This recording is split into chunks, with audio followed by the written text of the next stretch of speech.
नमस्कार मित्रांनो, गोदावरी अकॅडमीच्या यूट्यूब चॅनलवर तुमचं सगळ्यांचं खूप खूप स्वागत आहे. आज आपण इंटरनल सिक्युरिटी, ज्यालाच आपण मराठीत म्हणतो अंतर्गत सुरक्षा, या टॉपिकचा सिलेबस जो आहे तो आपण डिकोड करणार आहोत, डिटेलमध्ये बघणार आहोत. ठीक आहे, मग वेळ वाया न घालवता आपण डायरेक्ट सुरू करूया. बघा, पहिले आपण काय, एकच मिनिट, पहिले मी थोडक्यात तुम्हाला एक सांगतो की किती प्रश्न येऊ शकतात. आता हे सगळं मी जो आयडिया सांगणार आहे तुम्हाला किंवा सिलेबस आपण डिकोड करणार आहे, कारण यूपीएससीचा आणि राज्यसेवेचा जो सिलेबस आहे तो आता सेम आहे, आपल्याला माहिती आहे. मग सिलेबस आपण डिकोड कशानुसार करणार आहे, जे यूपीएससीला प्रश्न आलेले आहे त्यानुसार करणार आहे. त्याच्या अगोदर बघा, तर इंटरनल सिक्युरिटीचा सिलेबस जो आहे त्याचं वेटेज कसं आहे बघा. तर यूपीएससीला कसं आहे, टोटल 4 प्रश्न येतात. हे 4 प्रश्न 50 मार्काचे असतात. मग कसं, तर 10-10 मार्काचे 2 प्रश्न येतात, हे 20 मार्क झाले. आणि त्यानंतर 15-15 मार्कचे 2 प्रश्न येतात, हे 30 मार्क झाले. असा 50 मार्कचा जो सिलेबस आहे तो इंटरनल सिक्युरिटीचा सिलेबस आहे. म्हणून आपल्याला त्याचं महत्त्व अधोरेखित व्हायला पाहिजे, म्हणून हे वेटेज मी तुम्हाला सांगितलेलं आहे. बघा, आता सिलेबस बघताना तुम्हाला पहिले इंग्लिशमध्ये सिलेबस सांगेल मी, त्यानंतर मराठीत सांगेल. लगेच पुढची स्लाइड मराठीमध्ये आहे. मग आयोगाने सिलेबस काय दिलेला आहे बघा, linkages between development and spread of extremism. यामध्ये काय येणार आहे हे डिटेल आपण बघूया. Role of external state and non state actors in creating challenges to internal security. ठीक आहे, external state and non state actors, challenges to internal security through communication network, role of media, social networking sites in internal security challenges and basics of cyber security. ठीक आहे, cyber सिक्युरिटीचं जे basics आहे ते आपल्याला बघायचं. त्यानंतर money laundering and its prevention, security challenges and their management in border areas. ठीक आहे, हा पण एक मेजर टॉपिक आहे. त्यानंतर linkages of organised crime with terrorism and various security forces, agencies and their mandate. ठीक आहे, आता मराठीत बघा सिलेबस काय दिलेला आहे आयोगाने, तर विकास आणि अतिरेकवाद, या अतिरेकवादाचा प्रसार यातील परस्पर संबंध काय आहे. ठीक आहे, आता जसं की बघा, लेफ्ट विंग एक्स्ट्रीमिझम आपण ज्याला म्हणतो, ज्याला आपण नक्षलवाद म्हणतो. मग नक्षलवाद कोणत्या एरियामध्ये आहे रे, जिथे विकास थोडासा कमी आहे. बघा, सेंट्रल ट्रायबल बेल्ट जो रिजन आहे इंडियाचा, तिथे आपल्याला दहशतवाद सापडतो आणि तिथेच विकास पण कमी आहे. ठीक आहे, मग याचा काही संबंध आहे का, हे आपल्याला या सिलेबसच्या पॉईंटमध्ये बघायचे. त्यानंतर आंतरिक सुरक्षेसमोरील आव्हाने निर्माण करण्यात बाह्य राष्ट्र आणि गैरराज्य घटक म्हणजे कोण, external state and non state actors, यांची भूमिका काय. त्यानंतर संचार जाळ्यांद्वारे आंतरिक सुरक्षेवर कोणते आव्हाने येऊ शकतात. जसं की संचार जाळ्याद्वारे म्हणजे इंटरनेट असेल, कम्युनिकेशनची जे साधने असतील, त्याच्यामुळे आंतरिक सुरक्षेवर, इंटरनल सिक्युरिटीवर काय चॅलेंजेस तयार होऊ शकतात. आंतरिक सुरक्षेतील माध्यमांची व समाज माध्यमांची भूमिका, सायबर सुरक्षेची मूलभूत तत्वे कोणती आहेत. मग आपल्याला आपल्याला माहिती पाहिजे की सायबर सुरक्षा म्हणजे काय आणि सायबर सुरक्षाचे एलिमेंट कोणते आहेत, त्याचे बेसिक्स काय. जसं की आपल्याला माहिती, फिशिंग नावाचा एक अटॅक असतो, तो म्हणजे काय, वेगवेगळे मालवेअर्स काय असतात, ठीक आहे, वेगवेगळे व्हायरस काय असतात, हे आपल्याला माहिती पाहिजे. त्यानंतर मनी लॉन्ड्रिंग आणि त्याची प्रतिबंधात्मक उपाययोजना भारतात काय, इंटरनॅशनल लेवलला काय, मनी लॉन्ड्रिंगची प्रोसेस काय असते, मनी लॉन्ड्रिंगची डेफिनेशन काय आहे ते आपल्याला माहिती पाहिजे. ते आपण पुढे बघूया.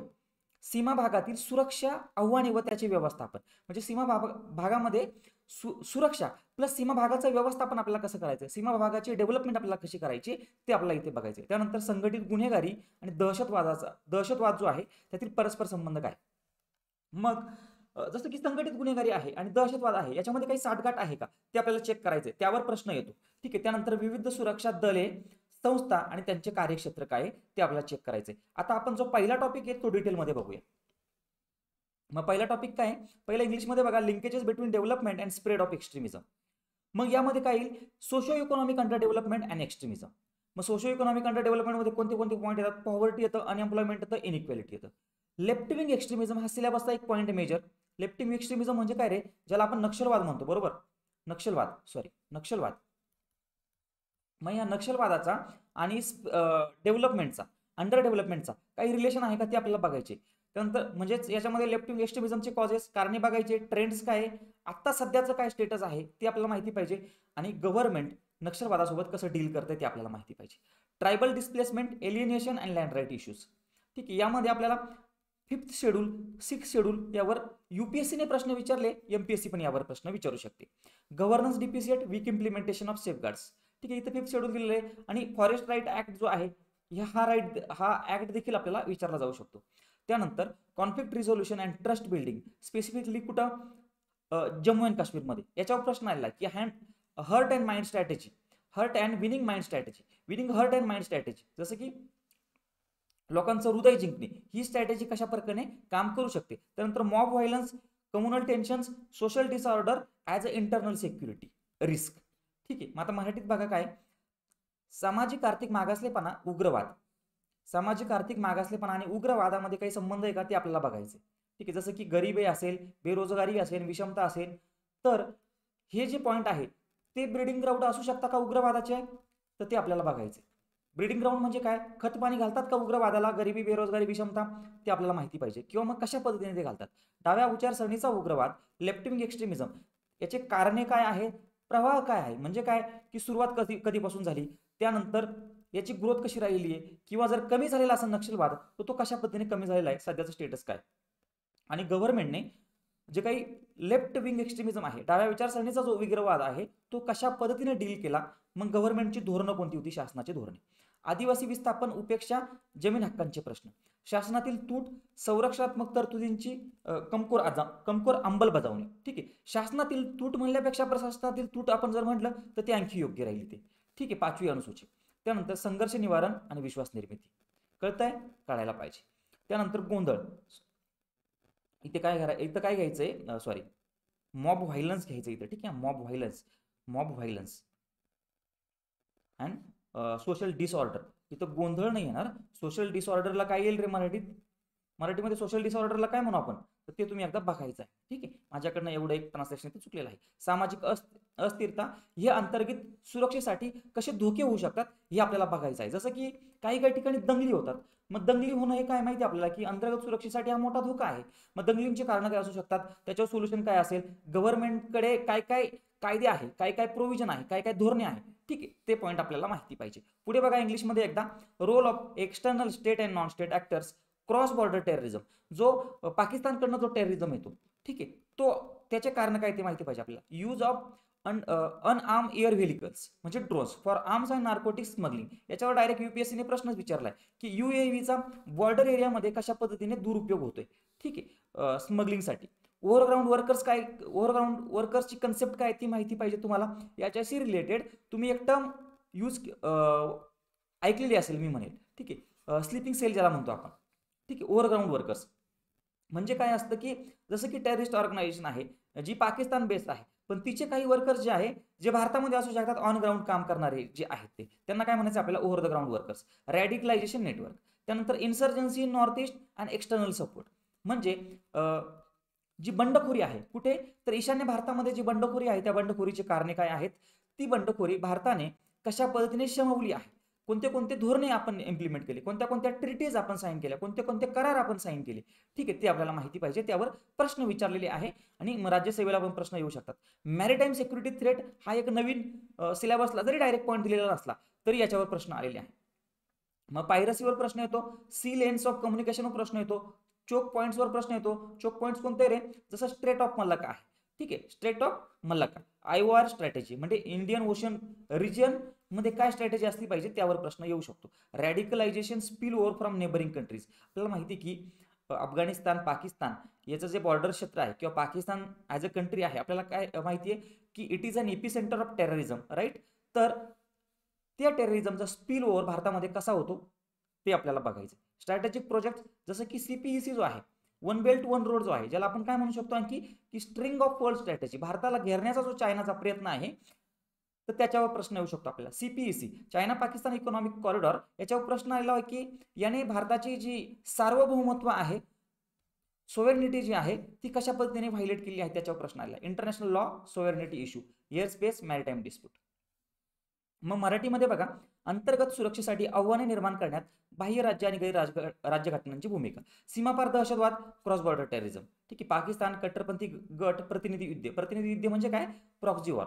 प्रॉक्सी वॉर म्हणजे काय असतो रे, की काही काही एजन्सीजला, काही काही गव्हर्नमेंट्सला, काही काही देशांना डायरेक्ट युद्ध करणं परवडत नाही, मग त्यांचे एजंट्स ते इलिगली पाठवतात आणि त्यांच्या थ्रू छोटे छोटे अटॅक करतात, छोटे छोटे युद्ध करतात. त्याला काय म्हणतो आपण, प्रॉक्सी वॉर करतो. म्हणजे पाकिस्तान टेररिझमचा वापर प्रॉक्सी वॉर म्हणून करतं. ठीक आहे. असं ते इझी आहे. शस्त्रास्त्र व अंमली पदार्थांची तस्करी करण्यासाठी ड्रोनचा कशा पद्धतीने वापर केला जातो यावर प्रश्न आला. मी तुम्हाला सांगितलं ओव्हर द ग्राउंड वर्कर्स असेल किंवा कट्टरतावादाचे जाळे.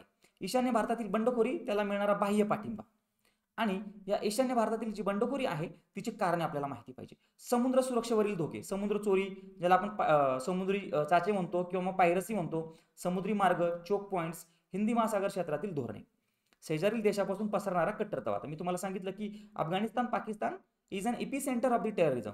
मग स्पिल ओव्हर होतोय तिथला दहशतवाद भारतामध्ये, मग त्याचा भारताच्या सुरक्षेवर काय इम्पॅक्ट होतोय ते आपल्याला बघायचं आहे. धोरणात्मक प्रकल्प जसं CPEC असेल, वन बेल्ट वन रोड आहे आणि याचा भारताच्या सुरक्षेवर काय परिणाम होतो. आंतरराष्ट्रीय कायदा आणि सार्वभौमत्वाशी संबंधित प्रश्न जसं की हवाई क्षेत्र आणि समुद्री वाद. पुढचा पॉईंट बघा. आता पुढचा जो पॉईंट आहे पहिले इंग्लिशमध्ये बघू आपण. Communication network, media, cyber security आणि मनी लॉन्ड्रिंग. मग misuse of social media, social मीडियाचा मिसयूज कसा होतोय आणि तो इंटरनल सिक्युरिटीसाठी कसा थ्रेट आहे, अंतर्गत सुरक्षेसाठी कसा धोका आहे ते आपल्याला बघायचं आहे. सायबर सिक्युरिटीचं बेसिक म्हणजे सायबर वॉरफेअर काय आहे, सायबर क्राईम काय आहे, सायबर एस्पिनेज काय आहे, त्यानंतर फिशिंग नावाचे अटॅक असतात. ठीक आहे, फिशिंग अटॅक काय आहे, मालवेअर काय आहे, मालवेअर, त्यानंतर रॅन्समवेअर काय आहे आपल्याला माहिती आहे. रॅन्समवेअर, वानाक्राय नावाचा एक रॅन्समवेअर आलेला होता एक 5-6 वर्षापूर्वी. डेटा प्रोटेक्शन अँड प्रायव्हसी, भारतामध्ये ह्या डेटा प्रोटेक्शन अँड प्रायव्हसीचं स्टेटस काय आहे, मग त्याच्याशी संबंधित BN श्रीकृष्णा कमिटी आहे, मग ह्या कमिटीचे रिकमेंडेशन काय आहे ते आपल्याला बघायचे. Cross borders cyber attacks on critical infrastructure. Critical infrastructure म्हणजे काय रे, असं मूलभूत पायाभूत सुविधा त्याच्यावर जर अटॅक झाला किंवा मग त्या पायाभूत सुविधा जर डिस्टर्ब झाल्या तर त्याचे फार रिचिंग कॉन्सिक्वेन्सेस असतील, मल्टिपल सेक्टर्सवर त्याचे परिणाम असतील भारतामध्ये, म्हणून त्याला आपण काय म्हणायचं, क्रिटिकल इन्फ्रास्ट्रक्चर म्हणायचं. आणि त्याच्यावर जर सायबर अटॅक झाला, ते जर डिस्टॅबिलाइज झालं तर आपली बाकीची जी यंत्रणा आहे ती डिस्टॅबिलाइज होऊ शकते.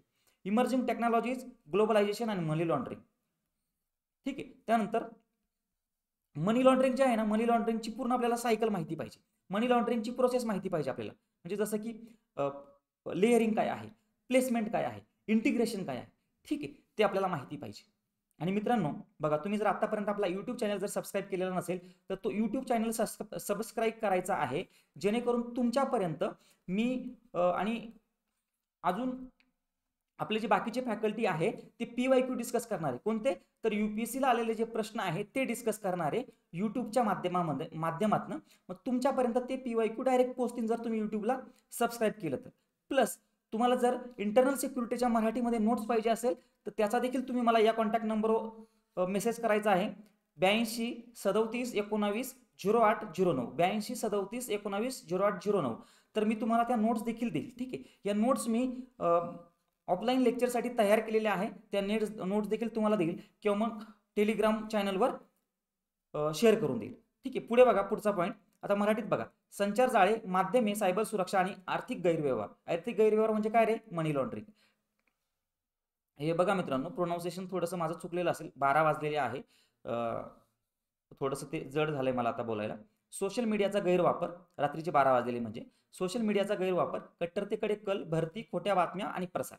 तर ह्या सगळ्या गोष्टी इंटरनल सिक्युरिटीला कसा धोका निर्माण करतात. सायबर सुरक्षिततेची मूलभूत तत्वे, मग सायबर युद्ध, सायबर गुन्हे, सायबर गुप्तहेरगिरी, सायबर सुरक्षा धोरण व नवी धोरणे. 2013चं जे धोरण आहे ते आपल्याला बेसिकली बघायचे. त्यानंतर BN श्रीकृष्णा समितीचे जे रिकमेंडेशन आहे ते आपल्याला बघायचे. सीमापार सायबर हल्ले, महत्त्वाच्या पायाभूत सुविधांवर. मी तुम्हाला सांगितलं की क्रिटिकल इन्फ्रास्ट्रक्चर म्हणजे काय. नवीन तंत्रज्ञान, जागतिकीकरण आणि मनी लॉन्ड्रिंगचे धोके. त्यानंतर मनी लॉन्ड्रिंग विरोधी संस्थात्मक कायदेशीर उपाय कोणते, बरोबर, की जसं की ED आहे. ED कोणत्या ऍक्टच्या अंडर काम करते ते आपल्याला माहिती पाहिजे. ED कशासाठी काम करते ते माहिती पाहिजे आपल्याला. EDला आपण काय म्हणतो रे, एन्फोर्समेंट डायरेक्टरेट, त्यालाच मराठीमध्ये काय म्हणतो आपण, सक्त वसुली संचालनालय. ठीक आहे, मनी लॉन्ड्रिंग. गुप्तचर संस्थांची भूमिका हा एक सिलेबसचा आपल्याला पॉईंट आहे. पुढे बघा मग, border security and organised crime. Border security and organised crime and terrorism याच्यामध्ये नेक्सस काय आहे, गुंतागुंतीचे काय संबंध आहे, साठगाठ काही आहे का. Organised crime linkage with terrorism, जसं की drugs, arms, money laundering and traffic. ठीक आहे, असा प्रश्न आलेला आहे एकदा. UPSCने असा प्रश्न विचारलाय की नार्को टेररिझम जे आहे, नार्को टेररिझम म्हणजे काय, त्याचा ऑर्गनाइज्ड क्राईमशी, संघटित गुन्हेगारीशी काय संबंध आहे. ठीक आहे, तुम्ही जस्ट गुगल जरी केलं तरी ह्या कन्सेप्ट तुम्हाला माहिती होऊन जाते. Narco terrorism, gun running in border regions, transborder crimes, smuggling, human trafficking, illegal migration. त्यानंतर porous border, cross border challenges. बघा आता हे पॉईंट सिलेबसला नाही दिलेले तुम्हाला. डिकोडिंग ऑफ द सिलेबस म्हणजे काय की हे पॉईंट आपण या सिलेबसच्या पॉईंट्सच्या अंडर आपल्याला अभ्यास करायचे आहे. त्यानंतर India Myanmar India Bangladesh border मॅनेजमेंटचे काय प्रॉब्लेम आहे, बॉर्डर मॅनेजमेंट स्ट्रॅटेजी काय काय आहे, मग त्यामध्ये टेक्नॉलॉजीचा आपण वापर करतो का, ह्युमन इंटेलिजन्सचा आपण वापर करतो का, फेन्सिंगचा आपण वापर करतो का, जॉईंट पेट्रोलिंगचा आपण काही वापर करतोय का, ते आपल्याला बघायचं आहे. स्ट्रॅटेजिक डॉक्टरिन्स, सर्जिकल स्ट्राईक आणि हॉट परसूट. ठीक आहे, याच्यावर प्रश्न आलेला आहे की सर्जिकल स्ट्राईक म्हणजे काय, हॉट परसूट म्हणजे काय, आणि त्यानंतर त्याचं analysis. Migration and demographic security concern specifically कुठं रे, जर डेमोग्राफिक बाहेरच्या देशातनं जे मायग्रेशन झालेलं आहे, जसं की बांगलादेशमधनं आसाममध्ये जे मायग्रेशन झालेलं आहे त्याने आसाममध्ये खूप जास्त प्रॉब्लेम तयार केले आहेत आपल्याला माहिती. ठीक आहे, तुम्ही जर न्यूजपेपर एखादा नॅशनल न्यूजपेपर वाचत असाल तर तुम्हाला ह्या गोष्टी माहिती असणार. तुम्हाला जर वाटत असेल की इंटरनल सिक्युरिटीचा क्रॅश कोर्स टाईप मी यूट्यूबवर घ्यावा तर मला कमेंट करून सांगा. ठीक आहे, आपल्याकडे नोट्स पण रेडी आहे. साधारणतः एक 4-5 तासाचा तो कोर्स बनू शकतो यूट्यूबवर आणि तुम्हाला ते कंटेंट भेटेल. तुम्हाला जर पाहिजे असेल तर मला ह्या व्हिडिओच्या खाली कमेंट करून सांगा किंवा मेसेज करून सांगा, कॉल करून सांगा. ठीक आहे, आपण ते घेऊया. सीमा सुरक्षा, संघटित गुन्हेगारी आणि दहशतवादाचा संबंध काय. संघटित गुन्हेगारी आणि दहशतवाद यांचा संबंध अंमली पदार्थ, शस्त्रास्त्रे, मनी लॉन्ड्रिंग, नार्को टेररिझम आणि सीमावर्ती भागात शस्त्रास्त्रांची तस्करी, सीमापार गुन्हे, तस्करी, मानव तस्करी आणि बेकायदेशीर स्थलांतर. पोरस सीमा, पोरस सीमा म्हणजे काय रे, सछिद्र सीमा, जिथे म्हणजे खूप इझी होऊन जातं, बॉर्डर क्रॉस करणं खूप इझी होऊन जातं, त्याला आपण काय म्हणतो की सछिद्र सीमा, पोरस बॉर्डर. सीमापार आव्हाने, पाकिस्तान, म्यानमार, बांगलादेश आणि नेपाळ. भारत म्यानमार भारत बांगलादेशचे सीमेचे व्यवस्थापन, सीमा व्यवस्थापन धोरणे, तंत्रज्ञान, कुंपण बांधणी, संयुक्त दल, स्थानिक समाजाची भूमिका. धोरणात्मक सिद्धांत कोणते, मग मी तुम्हाला सांगितलं की सर्जिकल स्ट्राईक असेल, हॉट परसूट असेल. स्थलांतर, लोकसंख्या सुरक्षेशी संबंधित चिंता. आता हा सिलेबसचा लास्ट पॉईंट आहे, सिक्युरिटी फोर्सेस किंवा मग security agencies and their mandate. मग इंटेलिजन्स एजन्सी कोणत्या कोणत्या ते आपल्याला माहिती पाहिजे आणि त्याचं मॅन्डेट स्पेसिफिकली काय, जसं की IB आपल्याला माहिती आहे इंटरनल इंटेलिजन्ससाठी, RAW माहिती आपल्याला एक्सटर्नल इंटेलिजन्ससाठी. याला रॉ म्हणायचं नाही मित्रांनो, तुम्हाला ऍडमिनिस्ट्रेशनमध्ये यायचंय किंवा ऍडमिनिस्ट्रेशनमध्ये जायचंय त्याला याला RAW म्हणायचं. ठीक आहे, रॉ असं आपण प्रोनाऊन्सिएशन नाही करायला पाहिजे त्याला. तर त्यानंतर नॅशनल इन्व्हेस्टिगेटिव्ह एजन्सी आहे, काय करते NIA, तर टेरर रिलेटेड जे इन्सिडेंट आहे त्याला इन्व्हेस्टिगेट करण्याचं काम करते. NTRO काय आहे, नॅशनल टेक्निकल रिसर्च ऑर्गनायझेशन, जे टेक्निकल इंटेलिजन्स आहे ते बघते. ठीक आहे, त्यानंतर department of revenue intelligence. Law enforcement agency कोणत्या कोणत्या आहे, ED आहे, CBI आहे, डिपार्टमेंट ऑफ रेव्हेन्यू इंटेलिजन्स आहे, NCB आहे. ठीक आहे, नार्कोटिक्स कंट्रोल ब्युरो, आपल्याला माहिती आहे. काउंटर टेरर फंडिंग एफर्ट्स, याच्यावर प्रश्न आलेला आहे काय, no money for terror financing conference होती, त्याच्यावर प्रश्न आलेला आहे. FATF म्हणजे काय, फायनान्शियल ॲक्शन टास्क फोर्स, याच्यावर प्रश्न आलेला आहे. अगमंट ग्रुपवर प्रश्न येऊ शकतो. ठीक आहे, आर्म फोर्सेस, आता हे प्रश्न आलेले आहे तर मी कशावरच्या संबंधित सांगतोय, UPSCच्या संबंधित सांगतोय. 2025चा जो पेपर असणार आहे राज्यसेवेचा, MPSCचा, तो पहिला पेपर असणार आहे, तेव्हा आपल्याला ह्या प्रश्नांचा तिथे फायदा होईल. Arm forces special power act, अप्सपावर प्रश्न आलेला आहे. कोऑर्डिनेशन चॅलेंजेस बिटवीन एजन्सीज, त्यानंतर recent legal measures, UAPA amendment, NIA act amendment, UAPA वर प्रश्न आलेला आहे. मग आता हे त्याचं मराठीमध्ये ट्रान्सलेशन. गुप्तचर संस्था कोणत्या आहे आणि त्यांचं मॅन्डेट काय, कायदा अंमलबजावणी करणाऱ्या संस्था कोणत्या आहे, त्यांचं मॅन्डेट काय. त्यानंतर दहशतवादी विरोधी निधी नियंत्रणाचे प्रयत्न, टेरर फायनान्सिंग याच्यावर प्रश्न आलेला आहे की टेरर फायनान्सिंग आपण कशा पद्धतीने रोखू शकतो. ठीक आहे, संस्थांमधील समन्वयातील आव्हाने, अलीकडील कायदेशीर उपाययोजना. तर मित्रांनो बघा, इंटरनल सिक्युरिटीचा जो सिलेबस आहे तो आपण इथे डिकोड करण्याचा प्रयत्न केला आहे. तुम्ही जर आतापर्यंत आपलं YouTube चॅनल सबस्क्राईब केलेलं नसेल तर ते सबस्क्राईब करायचं आहे. आणि तुम्हाला जर वाटलं की सर इंटरनल सिक्युरिटीचं एक छोटा क्रॅश कोर्स घ्या 5-6 तासाचा, तर तो आपण YouTubeच्या माध्यमातून घेऊ. ठीक आहे, आणि बघा उद्यापासूनच किंवा मग हा व्हिडिओ जेव्हा बघाल तुम्ही त्यावर YouTubeवर ऑलरेडी PYQचं जे डिस्कशन आहे, UPSCचे जे PYQ आहे मेन्सच्या प्रिव्हियस इयर पेपर्स, त्याचे मेनचे जे प्रश्न आहे ते आपण डिस्कस करणार आहोत यूट्यूबवर. त्याचे आन्सर आपण डिस्कस करणार आहोत, त्याचे मॉडेल आन्सर काय असणार आहे किंवा मग त्याच्या आन्सरमध्ये तुम्ही काय लिहू शकता ते कंटेंट आपण डिस्कस करणार आहोत.